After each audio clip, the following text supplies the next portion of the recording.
والإقبال والصلاة الشام ظاهرا وباطنا. الله يجعلنا وإياكم مفاتيح الخير مغاليق الشر ويفتح علينا وعليكم فتوح العارفين ويفقهنا في الدين ويمتعنا ورزقنا فهمنا بما يمتع الرسول ويرحم موتانا وموتكم وموتى المسلمين. الله يرفع درجاتنا ويمنع سيئاتنا يا رب الإسلام والمسلمين. سر الفاتحة.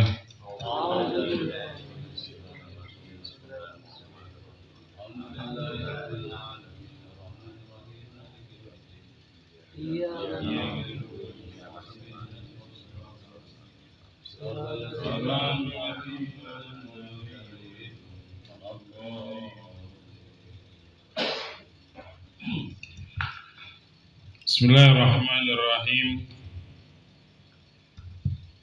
Alhamdulillahi rabbil alamin wassalatu wassalamu ala sayyidil mursalin sayyidina wa maulana Muhammadin sayyidil awwalin wal akhirin khatamin nabiyyin qaidil gurul muhajjalin wa ala alihi tayyibin ashabil muhtadin wa ala man tabi'ahum bi ihsan ila yaumiddin. Amma ba'du. Tibtum wa taba mamasyakum wa tabawatum minal jannati maq'adaha. Jamaah yang dimuliakan Allah Subhanahu wa taala, mudah-mudahan semuanya selalu diberikan keberkahan oleh Allah Subhanahu wa taala.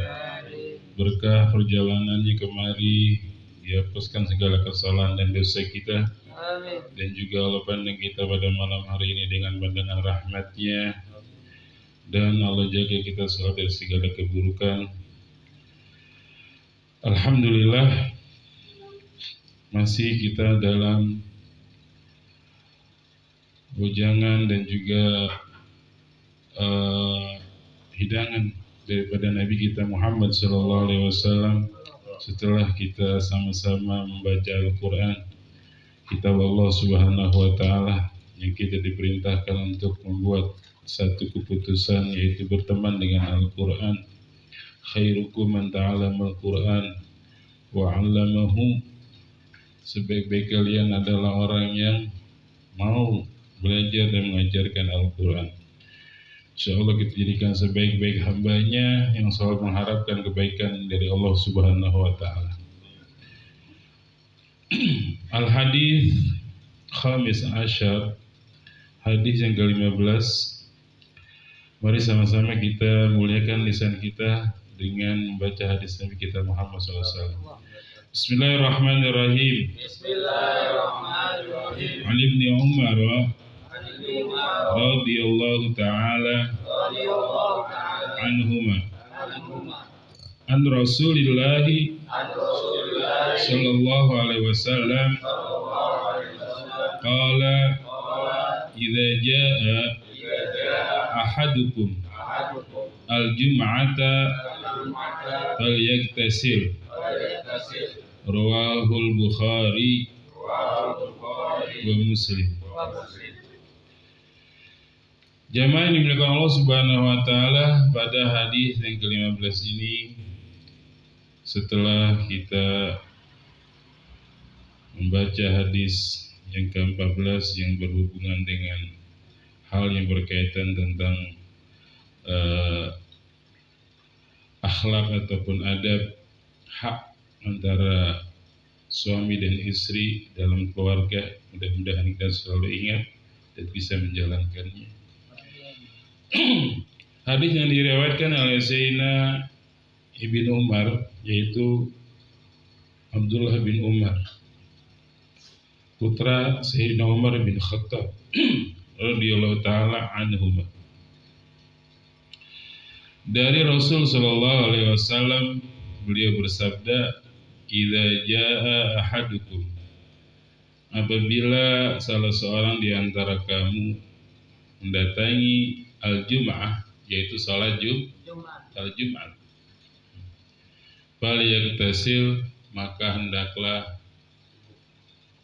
mandi. Mandi ya, sebagaimana mandi kita diterangkan oleh guru kita Sabar. Ya, mandi sebagaimana mandinya kita. Cuma mandi ini sunnah. Sunnah artinya berpahala. Gitu. Kapan masuk mandi Jumat itu? Jam 10, jam 11, jam 9? Ya dari semenjak fajar. Tapi kalau kita fajar udah mandi, hadir Jumat, artinya mandi kita di fajar itu kita niatin mandi sholat Jumat. Artinya mandi kita di waktu fajar pun menjadi ibadah. Ya, karena tamyizul ada lil ibadah, pembeda antara ibadah sama kebiasaan. Kalau kita mandi setiap hari ya mandi kebiasaan. Ya, ada yang mandi sehari 2 kali, pagi dan sore ya. Ada yang mandi sekali, siang doang. Mungkin juga ada yang nggak mandi. Ada yang nggak mandi, terserah itu mah, nggak ada yang marahin. Paling orang rumah kalau ada baunya, di bau basi, berarti dia memang nggak mandi. Tapi ala kulihal nggak dosa. Cuma kalau mandi ini mandi sunnah, maka dibedakannya daripada mandi biasa itu ya niat. Bagaimana biar berpahala ya niat mandi kita ini untuk hadir sholat Jumat. Dari fajar sampai kapan ya? Sampai datangnya kita mendatangi sholat Jumat. Habis tadi fajar nggak mandi ya mandi pagi atau mandi jam 10 atau mandi jam 11. Ya, niatin itu mandi sunnah sholat Jumat. Sunnah untuk sholat Jumat. Begitu. Ya, yang kemarin diterangkan masalah mandi itu apa sih mandi? Mandi itu secara bahasa sayalan, mengalirkan. Jadi air harus mengalir baru mandi. Kalau mandi cuma anduk dibasahin, dilap-lap ya nggak ada sayalan, namanya nggak ada yang pengalir air. Nggak harus air mengalir. Tapi kalau dilap basah tuh kayak kapal tuh dibasahin, dilap-lap wajahnya nggak ada pesudar. Air harus mengalir. Gitu.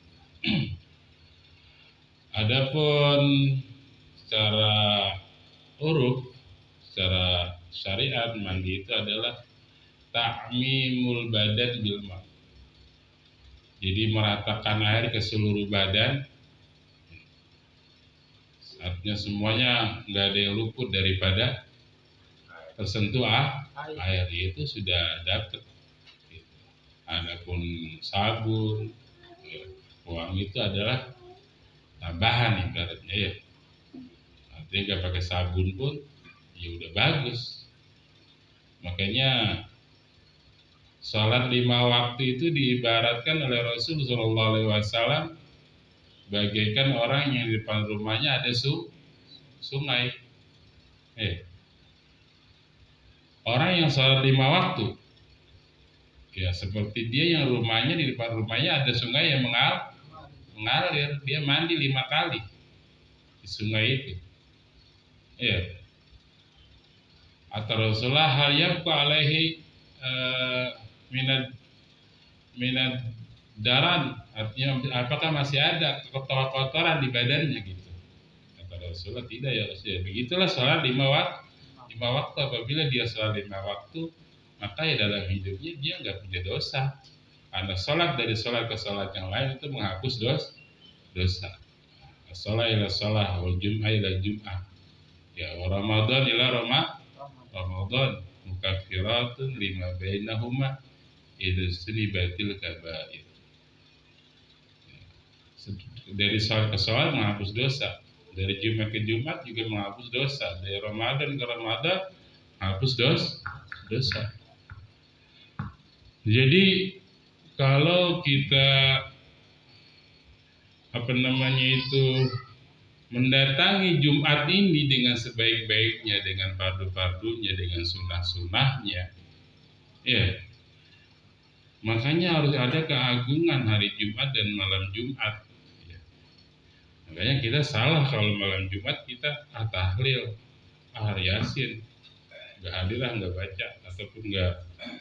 Nah itu salah. Ini malam mulia, malam agung, yang harus kita hidupkan dengan ibadah.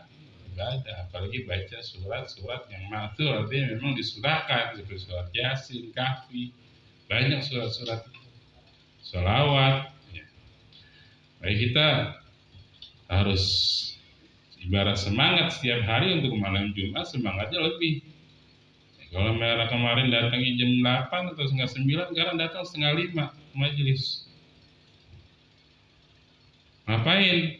Mengudin ngaji lah. Kok setengah 5 ya? Malam Jumat soalnya ini nggak tahu apa. Itu cakep tuh. Malam Jumat ini ngaji saya setengah 5 udah datang. Kenapa? Karena malam yang agung, siang juga sama. Semuanya memiliki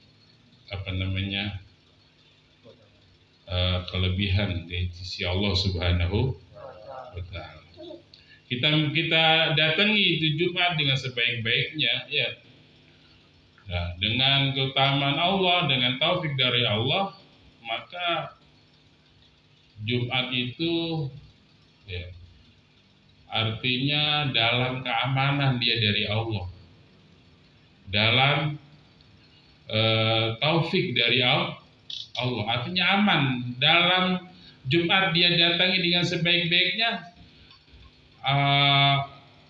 sisa hari-harinya itu diberikan taufik oleh Allah Subhanahu wa Ta'ala. Yom Ahad, Yom Isnin, Selasa, Arba'ah, Khamis, sampai Jumat lagi dia dalam penjagaan dari Allah Subhanahu wa Ta'ala. Jadi kalau Jumat dia santai, mau hari apa gitu, mau hari ini sama baik. Nah ini kekurangan besar. Nah begitu juga kalau Ramadan dia lakukan dengan sebaik-baiknya, ya aman. Bulan-bulan setahun, 12 bulan, karena Ramadannya dia jaga. Gitu ya. Makanya kita ini ibarat kalau capres-cawapres terpilih, dia menjadi presiden, wakil presiden, ada program 100 hari kerja. Nah kita juga sama ini mendatangi tahun baru Hijriah, bulan Muharram udah selesai, artinya udah percobaan ini. Sebulan berjalan, bagaimana ini semangat kita belajar? Bagaimana? Apa harus sama dengan bulan-bulan lalu atau tahun-tahun yang lalu? Artinya kalau orang Muslim dalam memakmurkan umurnya, ya, kalau dikatakan sama, dia rugi.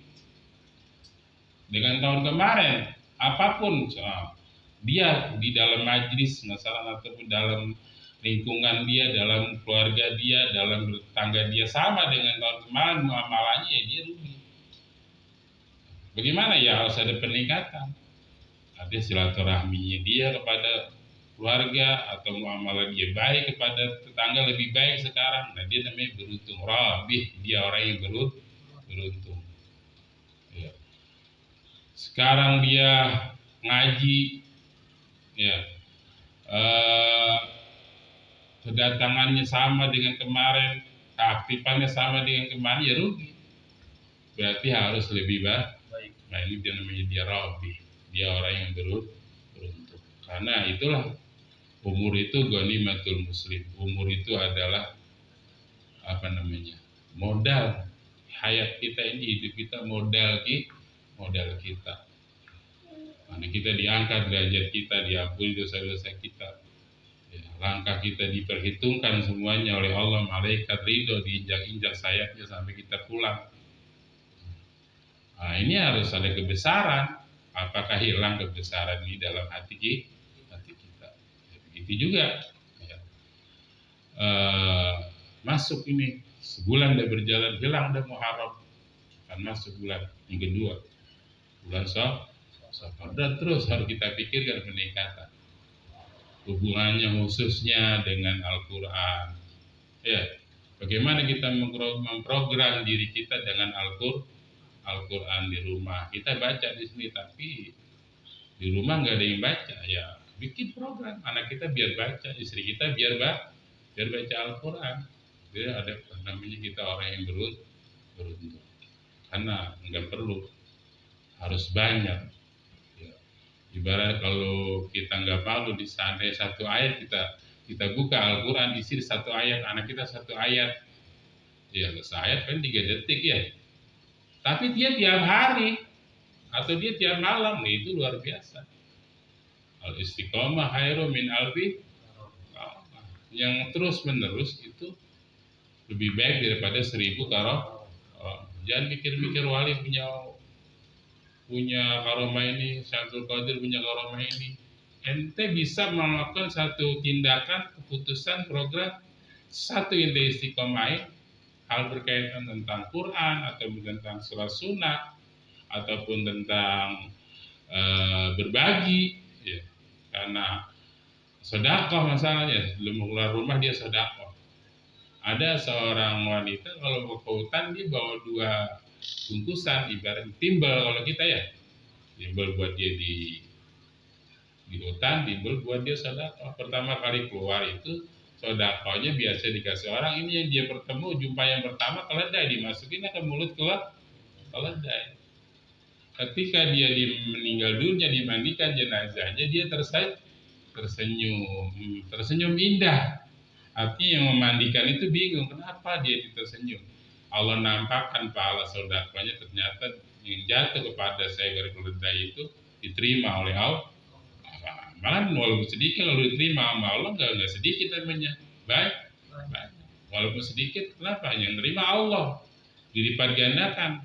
Atam misal Jabal Uhud, berkembang amal itu sampai bahkan seperti gunung Uhud besarnya. Ya, seperti itu. Jadi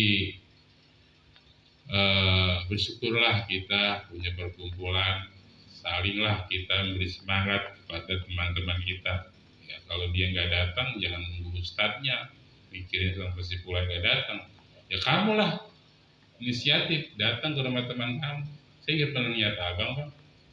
Jarang banget nih. Ya itu namanya silaturahmi. Berbuat seperti itu.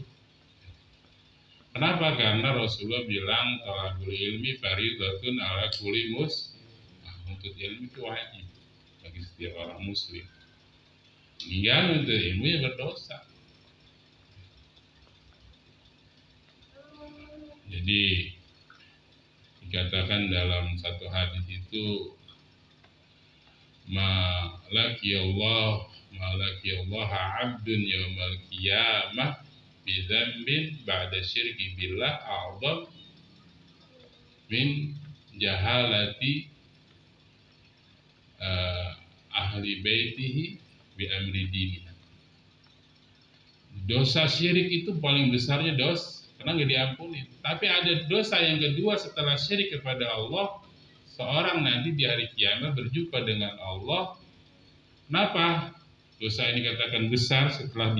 Setelah syirikan, dia datang kepada Allah dengan dosa kebodohan dia dan keluarganya dengan agama Allah Subhanahu wa ta'ala. Masa udah masuk Muharram selesai, anaknya dirinya masih bodoh, istri masih bodoh, anaknya masih bodoh, nggak bisa wudu, nggak bisa taharah, nggak bisa sholat, nggak bisa mandi aja nggak tahu mana mandi sunnah, mana mandi wajib, mana mandi kebiasaan. Ya, artinya ini semuanya adalah ibadah yang harus kita pahami. Istinja nggak ngerti, gitu. Bahkan dia berwudu, wudunya nggak paham. Ini kebodohan yang nanti datang kepada Allah, ya itab. Masih banyak di sekeliling kita itu ibaratnya dia cuma sholat, taunya sholat, yang penting saya sholat. Dan nanti kalau ditanya sama Allah, kamu mau sholat aja tapi nggak ada ilmunya, emang nggak ada yang ngaji? Ada pengajian, cuma dia bikin keputusannya begitu, nggak mau ngaji. Ya, kalau orang apapun yang namanya, jangan sampailah kita hidup ini menyepelekan menuntut menuntut ilmu. Gitu. Itulah yang paling besar di dalam kehidupan kita waktu kita itu adalah menuntut ilmu. Ruku sujud, kok nggak ada ilmunya? Sholat juga nggak ada tahu apa itu sholat. Kamu main datang aja ibaratnya nggak nuntut ilmu, nggak diterima oleh Allah.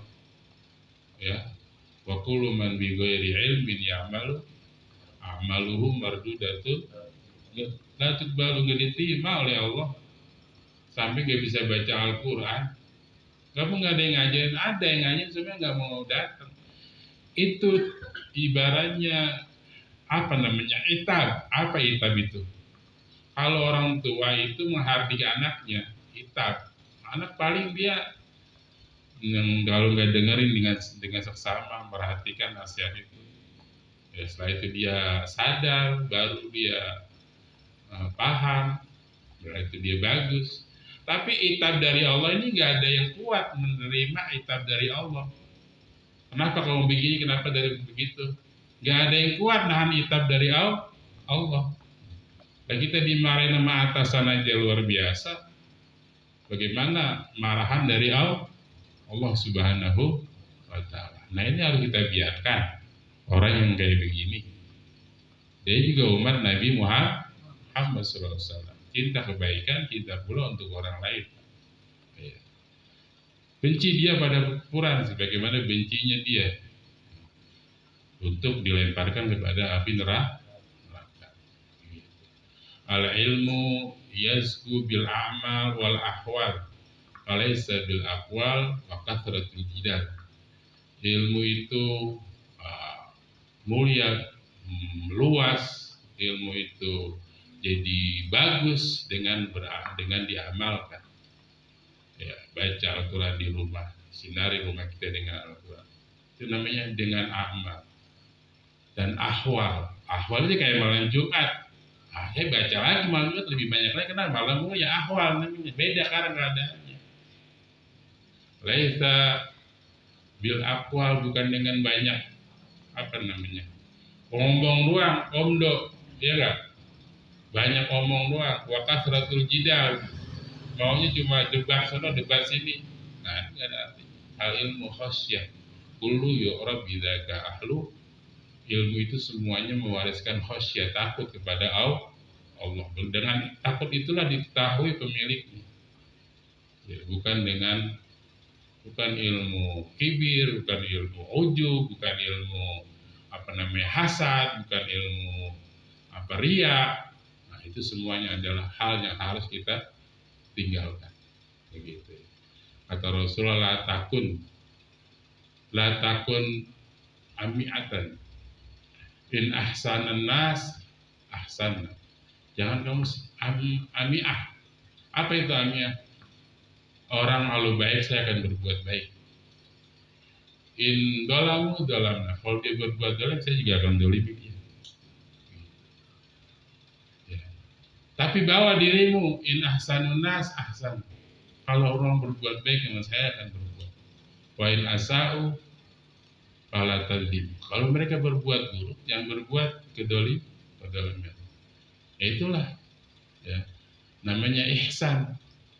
Nah, kita rukun agama ada 3, ada iman, ada Islam, ada ihsan. Nah, ihsan di situ harus jalan. Berarti kita menang. Keburukan dibalas dengan kebaikan. Bodoh amat. Karena Allah yang mandang nih. Kita udah keluar bulan Muharram, tahun baru. Apa pandangan Allah? Pandangan Allah itu pada kita hati. Ya, hati. Mau gimana pun tetap di hati. Mau di sholat pun hati yang dilihat. Ya, di luar sholat semua aktivitas kita yang dilihat hati. Hati mah mau gimana pun gak ada yang lihat, tapi kalau hati kita penuh ikhlas, iman, yakin, ya penuh dengan mahabbah, cinta kepada umat Nabi Muhammad, itulah dia. Lebih daripada sujud ruku kita, bacaan Quran kita. Kenapa? Nggak ada. Biar berusaha untuk selalu membersihkan hati. Ibadah hati lebih besar daripada ibadah zahir. Nah, ini dia Jumat yang harus kita agungkan, kita muliakan, dan juga bagaimana kita ke depan memperhatikan kedatangan kita, persiapan kita, kehadiran kita dalam sholat Jumat ya.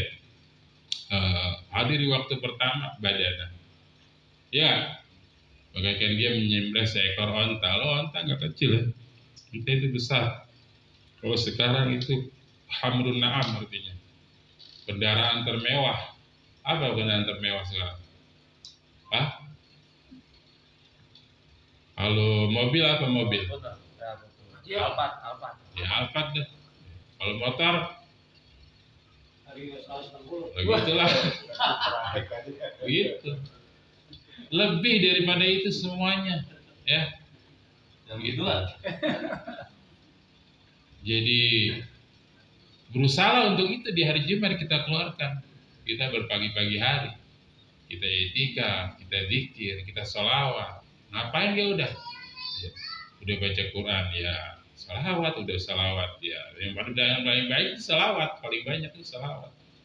Kecuali kita lagi baca kahfi, emang belum baca nih, ya baca kahfi dulu. Karena ini diperintahkan.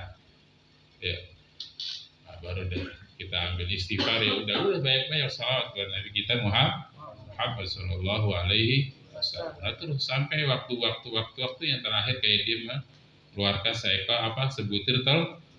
Jangan kita ridho yang kecil.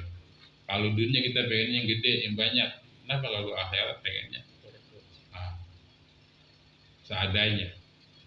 Ya gak? Kenapa? Karena kita belum terbuka. An-nasu niyam kaidah mati intabahu. Manusia itu pada tidur, nih udah mati baru dibuka jebret. Nah, wah kayak gini ternyata ya. Nah, baru pada sadar dari tidurnya. Nah, baru pada melihat yang sebenarnya. Apa sih yang bukannya menjadi kita tidak semangat? Kan semuanya udah menunjukkan Allah. Siapa yang membentangkan bumi buat kita semuanya? Dari dulu ada presiden yang membentangkan bumi buat kita, yang bangun kita langit di atas. Kan nggak ada. Semuanya adalah kuasa Allah. Maka kecil-kecilnya binatang atau tumbuhan, siapa sih yang menghidupkan kalau bukan Allah? Ayo bawa diri kita untuk selalu meraih kebaikan yang dari sisi Allah Subhanahu wa taala. Mudah-mudahan kita diberikan taufik oleh Allah Subhanahu wa taala dan hari-hari kita ke depan jauh lebih baik, ibadah kita, hubungan kita dengan Al-Qur'an, juga silaturahmi kita kepada keluarga, kepada teman, kepada tetangga, dan kita menjadi mulia dengan syariat Nabi kita Muhammad sallallahu alaihi wasallam. Siril Fatihah.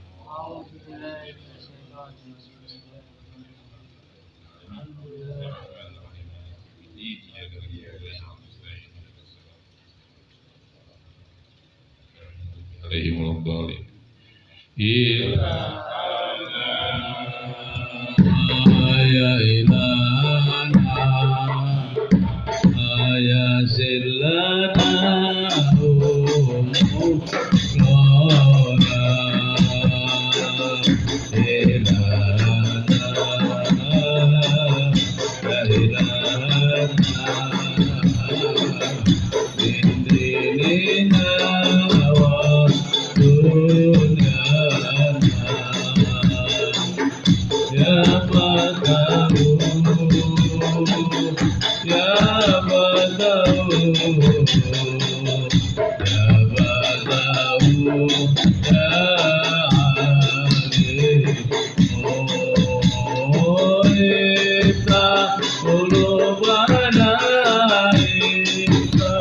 Guru Bana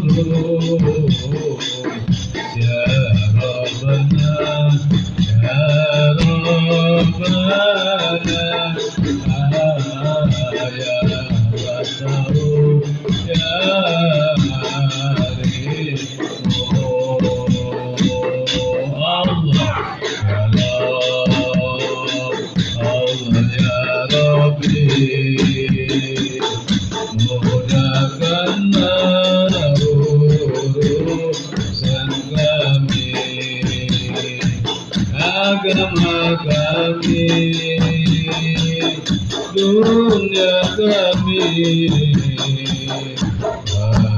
Allah yang mengetahui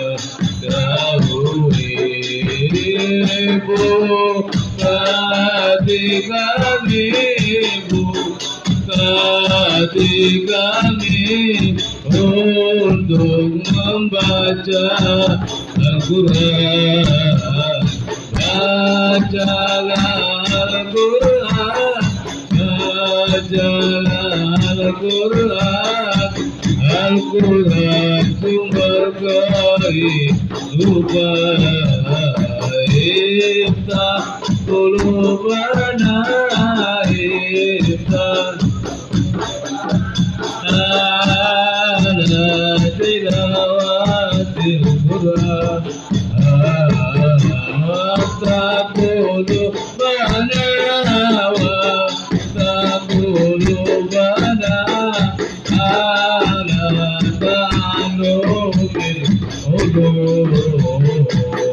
Ya Rabbana, ya Rabbana, ya Basaru, ya Alimu. Ya Rabbana, ya Rabbana, ya Basaru, ya